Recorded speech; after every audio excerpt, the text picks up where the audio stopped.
Hello everyone, कैसे हो आप सभी। आशा करते हैं आप सभी अच्छे होंगे और अपनी तैयारी अच्छे से कर रहे होंगे। आप देख रहे हैं मैक्स स्टडी यूट्यूब चैनल। आज की इस वीडियो में एसएससी सीएचएसएल एग्जाम के लिए मोस्ट इंपॉर्टेंट और एक्सपेक्टेड जीके जीएस के क्वेश्चंस को देखने वाले हैं, जो कि आपके पिछले सालों में बार बार पूछे गए थे। तो इस वीडियो को पूरा ध्यान से देखिएगा। चलिए स्टार्ट करते हैं। सारे प्रश्नों को याद कर लेना है आपको इसी वीडियो में। अगर आपको याद नहीं होते हैं तो आप हमारे मॉक टेस्ट सीरीज को दे दीजिएगा। जिस वीडियो का मैं आपको वीडियो मतलब अपलोड करता हूं, उस सारे क्वेश्चंस को भी मैं आपके लिए एक मॉक टेस्ट कराता हूं, जिससे कि आपका पूरा जो क्वेश्चंस अच्छे से याद हो जाता है। तो हमारे व्हाट्सएप चैनल को ज्वाइन कर लीजिएगा, जहां से आप जो है मॉक टेस्ट दे सकते हैं। तो व्हाट्सएप चैनल को जरूर ज्वाइन कीजिएगा। चलिए वीडियो को स्टार्ट करते हैं। देखिएगा, हमारा पहला प्रश्न है कि रूसी क्रांति की शुरुआत किस वर्ष हुई थी। साथियों, रूसी क्रांति की शुरुआत जो हुई थी यह वर्ष 1917 में हुई थी। कब हुई थी? वर्ष 1917 में, जो कि आपके ऑप्शन नंबर बी पर दिया गया है। राइट आंसर हो जाएगा। देखते हैं अगले प्रश्न को।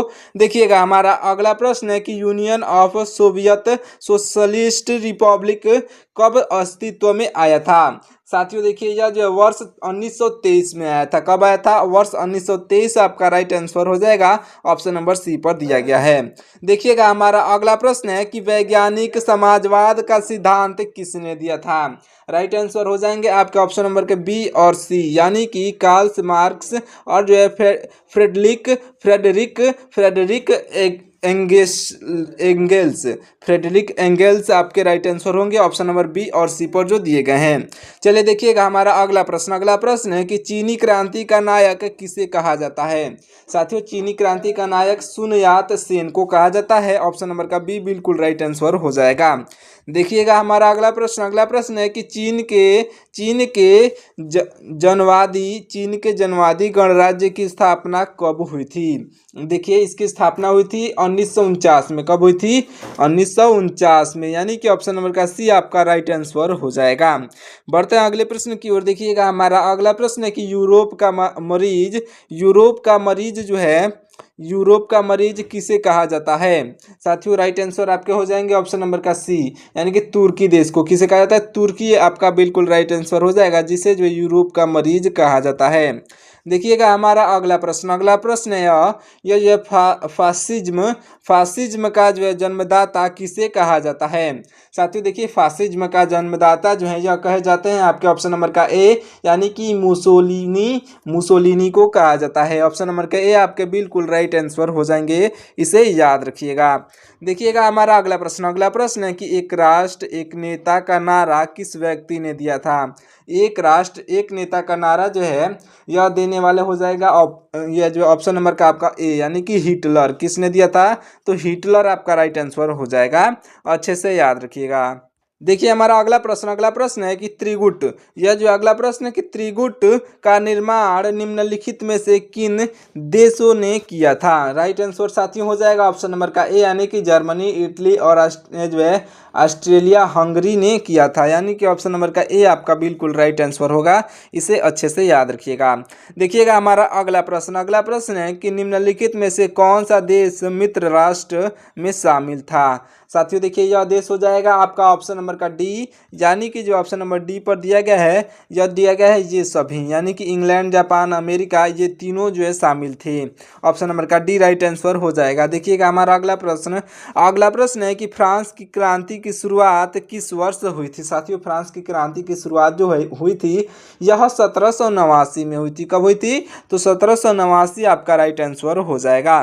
देखिएगा, हमारा अगला प्रश्न है कि जर्मनी के एकीकरण के लिए जो है बिस्मार्क ने किस नीति का जो है अनुसरण किया था। साथियों, यह राइट आंसर हो जाएगा ऑप्शन नंबर का ए, यानी कि लौह एवं रक्त की नीति। लौह एवं रक्त की नीति आपका ऑप्शन नंबर ए पर दिया गया है, जो कि बिल्कुल राइट आंसर हो जाएगा। अच्छे से याद रखिएगा। देखिएगा, हमारा अगला प्रश्न इंपॉर्टेंट है। देखिए, किस वेद को जो है भारतीय संगीत का मूल कहा जाता है। साथियों, राइट आंसर आपका हो जाएगा ऑप्शन नंबर का डी, यानी कि सामवेद को किसे कहा जाता है। सामवेद को कहा जाता है। ऑप्शन नंबर का डी आपका राइट आंसर हो जाएगा। अच्छे से याद रखिएगा। देखिए, अगले प्रश्न को, हमारा अगला प्रश्न है कि महात्मा बुद्ध को जो है किस स्थान पर यह जो है महापरिनिर्वाण की प्राप्ति हुई थी। राइट आंसर साथियों हो जाएगा आपका राइट आंसर हो जाएगा ऑप्शन नंबर का ए। साथियों, सॉरी दोस्तों, देखिए आपका ऑप्शन नंबर का डी, यानी कि कुशीनगर में इनकी जो है यह मृत्यु हुई थी, इससे यह संबंध है, याद रखिएगा, कुशीनगर में। देखिएगा हमारा अगला प्रश्न, अगला प्रश्न है कि भगवान बुद्ध ने अपना पहला उपदेश कहाँ दिया था। साथियों, भगवान बुद्ध ने अपना पहला उपदेश जो है यह सारनाथ में दिया था। कहाँ दिया था? सारनाथ में। ऑप्शन नंबर का सी राइट आंसर होगा। देखिएगा हमारा अगला प्रश्न है कि सांची का स्तूप किसने बनवाया था। साथियों देखिए, सांची का स्तूप बनवाने वाले जो हैं यह व्यक्ति हो जाएंगे आपके राइट आंसर ऑप्शन नंबर का बी, यानी कि अशोक ने। किसने बनवाया था? अशोक ने। ऑप्शन नंबर का बी आपके बिल्कुल राइट आंसर हो जाएंगे, अच्छे से याद रखिएगा। देखिए अगले प्रश्न को, हमारा अगला प्रश्न है कि भारत का नेपोलियन किसे कहा जाता है। साथियों, भारत का नेपोलियन जो है यह कहे जाते हैं समुद्रगुप्त। कौन कहे जाते हैं? तो समुद्रगुप्त को कहा जाता है भारत का नेपोलियन, याद रखिएगा। अगले प्रश्न को देखिए, हमारा अगला प्रश्न है कि हड़प्पा नगर की खोज किसने की थी। साथियों, यह हो जाएंगे आपके ऑप्शन नंबर का बी, यानी कि दयाराम साहनी ने। हड़प्पा नगर की जो है खोज किसने की थी? दयाराम साहनी आपके राइट आंसर हो जाएंगे। देखिएगा हमारा अगला प्रश्न है कि विश्व में नवजागरण की जो शुरुआत किस देश में हुई थी। साथियों देखिए, राइट आंसर आपका हो जाएगा ऑप्शन नंबर का ए, यानी कि इटली में। कहाँ पर हुई थी? तो इटली आपका बिल्कुल राइट आंसर हो जाएगा। बढ़ते हैं अगले प्रश्न की ओर। देखिएगा हमारा अगला प्रश्न है कि यूरोप में धर्म सुधार आंदोलन की शुरुआत किसके प्रयासों से हुई थी। राइट आंसर साथियों हो जाएगा आपका ऑप्शन नंबर का बी, यानी कि मार्टिन लूथर के जो है यह प्रयासों से हुई थी, यानी कि ऑप्शन नंबर का बी आपका बिल्कुल राइट आंसर हो जाएगा, याद रखिएगा। देखते हैं अगले प्रश्न को। देखिएगा हमारा अगला प्रश्न है कि तुम मुझे खून दो मैं तुम्हें आज़ादी दूंगा, यह नारा किसका है। साथियों, यह नारा इंपॉर्टेंट है क्योंकि ये जो आपके एग्जाम में बार बार क्वेश्चन से पूछा जाता है। राइट आंसर आपका हो जाएगा ऑप्शन नंबर का बी, यानी कि सुभाष चंद्र बोस ने। किसने दिया था? सुभाष चंद्र बोस ने दिया था। ऑप्शन नंबर का बी आपका बिल्कुल राइट आंसर हो जाएगा। देखते हैं अगले प्रश्न को। देखिएगा हमारा अगला प्रश्न है कि करो या मरो का नारा किसके द्वारा दिया गया था। साथियों, करो या मरो का नारा जो दिया गया था यह दिया गया था महात्मा गांधी के द्वारा। किसके द्वारा? महात्मा गांधी आपके बिल्कुल राइट आंसर हो जाएंगे। देखिएगा हमारा अगला प्रश्न है कि दिल्ली चलो का नारा किसने दिया था। साथियों, दिल्ली चलो का नारा देने वाले जो व्यक्ति हो जाएंगे या हो जाएंगे आपके ऑप्शन नंबर का सी, यानी कि सुभाष चंद्र बोस ने। किसने दिया था? सुभाष चंद्र बोस ने, याद रखिएगा। देखते हैं अगले प्रश्न को। देखिएगा हमारा अगला प्रश्न है कि इंकलाब जिंदाबाद का नारा किसके द्वारा जो है लोकप्रिय किया गया था। क्वेश्चन दूसरे तरीके से पूछा गया है। देखिएगा, इंकलाब जिंदाबाद का नारा किसके द्वारा लोकप्रिय किया गया था। राइट आंसर साथियों हो जाएगा आपका ऑप्शन नंबर का बी, यानी कि भगत सिंह द्वारा। ऑप्शन नंबर का बी भगत सिंह आपके राइट आंसर हो जाएंगे। देखिए हमारा अगला प्रश्न है, ध्यान दीजिएगा, यह जो है ओणम त्योहार जो है किस राज्य में मनाया जाता है। राइट आंसर आपका हो जाएगा ऑप्शन नंबर का बी, यानी कि केरल में। कहाँ पर? केरल आपका बिल्कुल राइट आंसर हो जाएगा, इसे अच्छे से याद रखिएगा। देखिए अगले प्रश्न को। हमारा अगला प्रश्न है कि द्वितीय विश्व युद्ध के दौरान अमेरिका ने किस शहर पर परमाणु बम गिराया था। साथियों देखिए, अमेरिका ने जो है यह आपके जो है अमेरिका ने नागासाकी और टोक्यो पर दोनों पर ही बम गिराया था, जो कि आपके ऑप्शन नंबर सॉरी दोस्तों देखिए नागासाकी और हिरोशिमा इन दोनों जगहों पर ही बम गिराया था, यानी कि ऑप्शन नंबर का ए और बी आपका राइट आंसर होगा, जो कि आपके ऑप्शन नंबर डी पर दिया गया है ए और बी, तो ऑप्शन नंबर का डी आपका राइट आंसर हो जाएगा, याद रखिएगा। नागासाकी और हिरोशिमा पर गिराया गया था। चलिए बढ़ते हैं अगले प्रश्न की ओर। देखिएगा हमारा अगला प्रश्न है कि प्रथम विश्व युद्ध में अमेरिका किस वर्ष शामिल हुआ था। साथियों, प्रथम विश्व युद्ध में अमेरिका जो शामिल हुआ था यह शामिल हुआ था वर्ष 1917 में। कब शामिल हुआ था अमेरिका? वर्ष 1917 में, याद रखिएगा। बढ़ते हैं अगले प्रश्न की ओर। देखिएगा हमारा अगला प्रश्न है कि विश्व में आर्थिक महामंदी की घटना कब उत्पन्न हुई थी। राइट आंसर हो जाएगा साथियों ऑप्शन नंबर का ए, यानी कि वर्ष 1929 में। कब हुई थी? वर्ष 1929 में हुई थी, जो कि आपका ऑप्शन नंबर ए पर दिया गया है, आपका राइट आंसर हो जाएगा। बढ़ते हैं अगले प्रश्न की ओर। देखिएगा हमारा अगला प्रश्न है कि निम्नलिखित में से कौन सैयद वंश के शासक थे। साथियों देखिए, सैयद वंश के जो है यह शासक हो जाएंगे आपके राइट आंसर ऑप्शन नंबर का बी, यानी कि जो है खिज्र खां। कौन हो जाएंगे? खिज्र खां आपके राइट आंसर हो जाएंगे, जो कि आपके सैयद वंश के शासक थे। बढ़ते हैं अगले प्रश्न की ओर। देखिएगा हमारा अगला प्रश्न है कि हर्यक वंश के संस्थापक कौन थे? साथियों, हर्यक वंश के संस्थापक जो थे यह हो जाएंगे बिंबिसार के। कौन थे? तो बिंबिसार आपके राइट आंसर हो जाएंगे, जो कि आपके ऑप्शन नंबर ए पर दिया गया है। बढ़ते हैं अगले प्रश्न की ओर। देखिएगा हमारा अगला प्रश्न है कि पाटलिपुत्र की स्थापना किस शासक ने जो है की थी? साथियों, यह शासक हो जाएंगे आपके ऑप्शन नंबर का सी, यानी कि उदयन। कौन हो जाएंगे? तो उदयन आपके राइट आंसर होंगे, जो कि आपके ऑप्शन नंबर सी पर दिए गए हैं। देखते हैं अगले प्रश्न को। देखिएगा हमारा अगला प्रश्न है, ध्यान से देखिएगा, निम्नलिखित में से कौन जो है सिकंदर का समकालीन था? साथियों, सिकंदर का समकालीन यह हो जाएगा आपका ऑप्शन नंबर का सी, यानी कि घनानंद। कौन था? तो घनानंद आपका राइट आंसर हो जाएगा। अच्छे से याद रखिएगा। देखिएगा हमारा अगला प्रश्न है हमारा, देखिए यह जो अगला प्रश्न है कि इत्ता प्रणाली जो है पहली बार किसके द्वारा लागू की गई थी? साथियों देखिए, यह प्रणाली लागू की गई थी इल्तुतमिश के द्वारा। किसके द्वारा? इल्तुतमिश आपके बिल्कुल राइट आंसर हो जाएंगे, जो कि आपके ऑप्शन नंबर बी पर दिए गए हैं। देखिएगा हमारा अगला प्रश्न है, ध्यान दीजिएगा। देखिए यह प्रश्न है कि अशोक ने जो है किस बौद्ध संत से प्रभावित होकर के बौद्ध धर्म अपनाया था? साथियों देखिए, सम्राट अशोक ने जो है, यह सम्राट अशोक ने उपगुप्त से प्रभावित होकर के बौद्ध धर्म अपनाए थे, यानी कि उपगुप्त आपके राइट आंसर होंगे, जो कि आपके ऑप्शन नंबर बी पर दिए गए हैं। देखिए हमारा अगला प्रश्न है कि कनिष्क ने जो है किस वर्ष शक संवत की जो है शुरुआत की थी? साथियों देखिए, राइट आंसर आपका हो जाएगा ऑप्शन नंबर का सी, यानी कि 78 ईस्वी में। 78 ईस्वी में की थी, ऑप्शन नंबर का सी आपका राइट आंसर हो जाएगा। देखिएगा हमारा अगला प्रश्न है कि मोहम्मद बिन जो कासिम ने भारत पर जो आक्रमण कब किया था? साथियों देखिए, मोहम्मद बिन कासिम ने भारत पर आक्रमण जो है, यह आक्रमण 712 ईस्वी में किया था। कब किया था? तो 712 ईस्वी में किया था। ऑप्शन नंबर का बी आपका बिल्कुल राइट आंसर हो जाएगा। देखिएगा हमारा अगला प्रश्न है कि लोधी वंश का जो है संस्थापक कौन था? साथियों देखिए, लोधी वंश का संस्थापक जो थे यह हो जाएंगे आपके राइट आंसर ऑप्शन नंबर का बी, यानी कि बहलोल लोधी। याद रखिएगा, ये क्वेश्चन बहुत इंपॉर्टेंट है। बढ़ते हैं अगले प्रश्न की ओर। देखिएगा हमारा अगला प्रश्न है कि मौर्य वंश के बाद किस वंश का उदय हुआ? साथियों, मौर्य वंश के बाद जो है यह उदय हुआ जो है शुंग वंश का। किसका? यह जो है शुंग वंश का। ऑप्शन नंबर का बी आपका बिल्कुल राइट आंसर हो जाएगा। देखिएगा हमारा अगला प्रश्न है कि प्रसिद्ध फारसी पर्व यानी कि नवरोज यानी कि नवरोज जो है किसने प्रारंभ किया था? तो साथियों देखिए, राइट आंसर आपका हो जाएगा, या जो राइट आंसर हो जाएंगे आपके बलबन ने। किसने प्रारंभ किया था? तो बलबन आपके राइट आंसर हो जाएंगे। देखिएगा हमारा अगला प्रश्न है, यह जो है खानवा का युद्ध बाबर ने किसके साथ लड़ा था? राइट आंसर साथियों हो जाएगा ऑप्शन नंबर का सी, यानी कि राणा सांगा के साथ। किसके साथ लड़ा था? तो राणा सांगा के साथ लड़े थे, याद रखिएगा। देखिए हमारा अगला प्रश्न है कि किस मुगल शासक को जो है जिंदा पीर कहा जाता है? ये वेरी वेरी इंपॉर्टेंट क्वेश्चन है, याद रखिएगा, बहुत इंपॉर्टेंट क्वेश्चन है। देखिए यह जो है किस मुगल शासक को जिंदा पीर कहा जाता है? राइट आंसर आपका हो जाएगा ऑप्शन नंबर का सी, यानी कि औरंगजेब को। किसे? तो औरंगजेब आपके राइट आंसर हो जाएंगे, याद रखिएगा। बढ़ते हैं अगले प्रश्न की ओर। देखिएगा हमारा अगला प्रश्न है कि पानीपत का प्रथम युद्ध कब हुआ था? साथियों, पानीपत का प्रथम युद्ध जो है 1526 ईस्वी में हुआ था। कब हुआ था? 1526 ईस्वी में। ऑप्शन नंबर का ए आपका राइट आंसर हो जाएगा।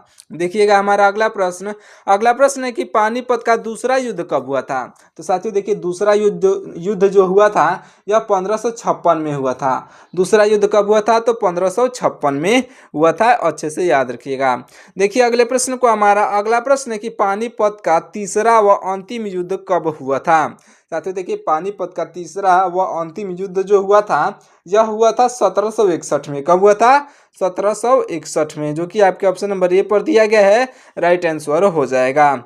देखिएगा हमारा अगला प्रश्न है कि सिख धर्म में जो है कुल कितने गुरु थे? साथियों देखिए, सिख धर्म में कुल गुरुओं की संख्या कितनी थी? तो राइट आंसर हो जाएगा 10। कितनी थी? 10 आपके राइट आंसर हो जाएंगे। सिख धर्म में कुल गुरुओं की संख्या 10 थी। देखिए अगले प्रश्न को, हमारा अगला प्रश्न है कि लाख जो है लाख बक्स की जो उपाधि किसने धारण की थी। साथियों देखिए आपका राइट आंसर हो जाएगा, आपका ऑप्शन नंबर जो है, ऑप्शन नंबर के दिया गया ऑप्शन नंबर का ए, यानी कि कुतुबुद्दीन ऐबक ने आपका जो है धारण की थी। ऑप्शन नंबर का ए राइट आंसर हो जाएगा। देखिएगा हमारा अगला प्रश्न है कि शिवाजी का जो है राज्याभिषेक कहाँ हुआ था। राइट आंसर हो जाएगा ऑप्शन नंबर का बी, यानी कि रायगढ़ में। कहाँ हुआ था? रायगढ़ आपका राइट आंसर हो जाएगा। देखिए अगले प्रश्न को, हमारा अगला प्रश्न है कि नील दर्पण के जो लेखक कौन हैं। राइट आंसर हो जाएंगे दीनबंधु मित्र। कौन है? तो दीनबंधु मित्र आपके राइट आंसर हो जाएंगे।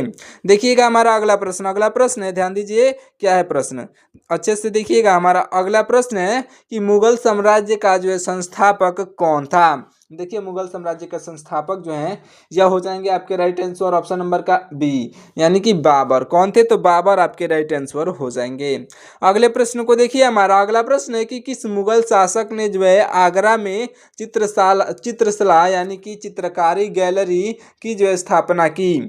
तो साथियों देखिए राइट आंसर हो जाएगा आपका ऑप्शन नंबर का जो दिया गया है ए, यानी कि जहांगीर। यह जो है जहांगीर ने आपका राइट आंसर हो जाएगा। जहांगीर मुगल शासक ने जो है आगरा में चित्रशाला की जो स्थापना की थी।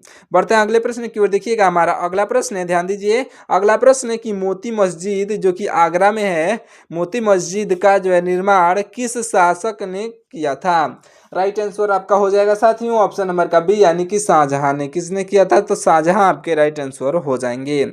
अगले प्रश्न को देखिएगा, हमारा अगला प्रश्न है कि प्रकाश के त्योहार यानी कि फेस्टिवल ऑफ लाइट के नाम से किसे जाना जाता है। साथियों देखिए यह त्योहार हो जाएगा आपका ऑप्शन नंबर का सी, यानी कि दिवाली को, यानी कि ऑप्शन नंबर सी पर दिवाली दिया गया है, जो कि राइट आंसर हो जाएगा। अगले प्रश्न को देखिए, हमारा अगला प्रश्न है कि पानी का रासायनिक सूत्र क्या होता है। साथियों H2O होता है पानी का रासायनिक सूत्र, याद रखिएगा। देखिएगा हमारा अगला प्रश्न है कि मनुष्य के शरीर में रक्त किस रंग का होता है।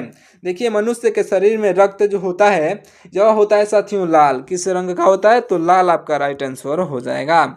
देखिएगा हमारा अगला प्रश्न है कि पृथ्वी पर जो है जीवन के लिए कौन सी गैस आवश्यक होती है। साथियों ऑक्सीजन जो है आपका बिल्कुल राइट आंसर हो जाएगा, जो कि आपके ऑप्शन नंबर बी पर दिया गया है। याद रखिएगा कौन सी गैस, तो ऑक्सीजन आपका राइट आंसर हो जाएगा।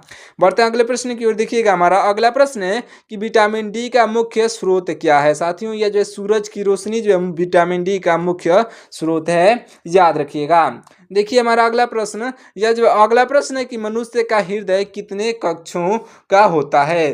तो साथियों देखिए 4 कक्षों का होता है। ऑप्शन नंबर का सी आपका राइट आंसर होगा। बढ़ते हैं अगले प्रश्न की ओर। देखिएगा हमारा अगला प्रश्न है कि बल्ब का फिलामेंट जो है किस धातु से बना होता है। साथियों देखिए राइट आंसर आपका हो जाएगा ऑप्शन नंबर का बी, यानी कि टंगस्टन का। किसका बना होता है? तो टंगस्टन आपका बिल्कुल राइट आंसर हो जाएगा।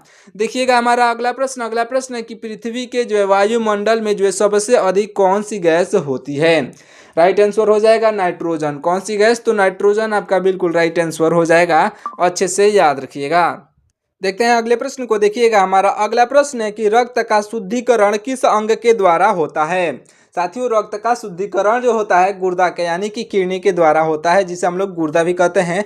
तो आपका ऑप्शन नंबर का बी दिया गया है, गुर्दा आपका राइट आंसर हो जाएगा। देखिएगा हमारा अगला प्रश्न है कि विटामिन सी की कमी से कौन सा रोग होता है। साथियों विटामिन सी की कमी से जो रोग होता है यह हो जाएगा आपका ऑप्शन नंबर का बी, यानी कि स्कर्वी रोग। कौन सा रोग होता है? स्कर्वी रोग आपका बिल्कुल राइट आंसर हो जाएगा। अच्छे से याद रखिएगा।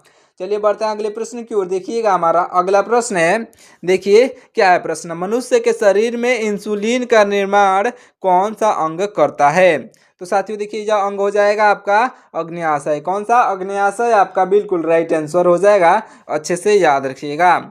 चलिए देखते हैं अगले प्रश्न को। देखिएगा हमारा अगला प्रश्न है कि परमाणु का केंद्रक किससे बना होता है। साथियों परमाणु का केंद्रक जो है यह प्रोटॉनों और इलेक्ट्रॉनों से बना होता है, जो कि आपके ऑप्शन नंबर जो है बी पर दिया गया है, प्रोटॉनों और इलेक्ट्रॉनों से। राइट आंसर हो जाएगा। देखिए अगले प्रश्न को, हमारा अगला प्रश्न ध्यान दीजिएगा। अगला प्रश्न है कि पृथ्वी पर गुरुत्वाकर्षण का नियम किसने दिया था। साथियों राइट आंसर आपका हो जाएगा ऑप्शन नंबर का बी, यानी कि किसने दिया था, तो न्यूटन ने दिया था। ऑप्शन नंबर का बी आपका बिल्कुल राइट आंसर हो जाएगा, अच्छे से याद रखिएगा। देखिएगा हमारा अगला प्रश्न है कि सूर्य का प्रकाश पृथ्वी तक पहुंचने में लगभग कितना समय लेता है। साथियों ये जो लगभग कुल समय की बात की जाए तो साथियों लगभग 8 मिनट 20 सेकंड लगता है, लेकिन जो है इसमें जो है 8 मिनट भी कहा जाए तो जो आपका सही होगा, ऑप्शन में 8 मिनट दिया हुआ तो भी आप उसे सही मानेंगे। देखिएगा हमारा अगला प्रश्न कि मलेरिया किसके काटने से फैलता है।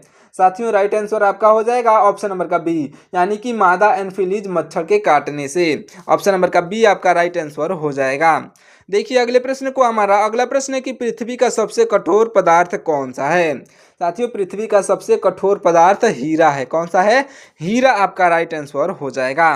देखिए अगले प्रश्न को, हमारा अगला प्रश्न कि हरे पौधे भोजन बनाने के लिए जो है कौन सी प्रक्रिया अपनाते हैं। साथियों देखिए राइट आंसर आपका हो जाएगा ऑप्शन नंबर का सी, यानी कि प्रकाश संश्लेषण। कौन सा प्रक्रिया अपनाते हैं, तो प्रकाश संश्लेषण की प्रक्रिया को अपनाते हैं। देखिए अगले प्रश्न को, हमारा अगला प्रश्न है कि मनुष्य के शरीर में रक्त का रंग लाल किस कारण से होता है। साथियों देखिए यह जो है मनुष्य के शरीर में रक्त का जो है रंग लाल होता है, क्योंकि साथियों यह जो है आपके जो है यह होता है साथियों आपके ऑप्शन नंबर का ए, यानी कि हीमोग्लोबिन के कारण, यानी ऑप्शन नंबर ए पर दिया गया हीमोग्लोबिन आपका राइट आंसर हो जाएगा। देखिएगा हमारा अगला प्रश्न और ये जो लास्ट प्रश्न होने वाला है, ध्यान दीजिएगा। पृथ्वी के सबसे निकट कौन सा ग्रह है। साथियों पृथ्वी के सबसे निकट जो ग्रह यह हो जाएगा आपका राइट आंसर ऑप्शन नंबर का बी, यानी कि शुक्र ग्रह। पृथ्वी के सबसे निकटतम ग्रह का नाम शुक्र ग्रह है, अच्छे से याद रखिएगा। चलिए मिलते हैं किसी और वीडियो में, तब तक के लिए हमारे वीडियो को लाइक करके चैनल को सब्सक्राइब कर लीजिएगा, और ऐसे ही महत्वपूर्ण क्वेश्चंस को देखने के लिए आप अपने दोस्तों के पास भी इस वीडियो को शेयर जरूर करिएगा, और देखने के लिए जो हमारे चैनल को सब्सक्राइब करके वीडियो को लाइक कर दीजिएगा। चलिए मिलते हैं किसी और वीडियो में, तब तक के लिए आपका बहुत बहुत धन्यवाद। तब तक के लिए अपनी तैयारी अच्छे से करते रहिए।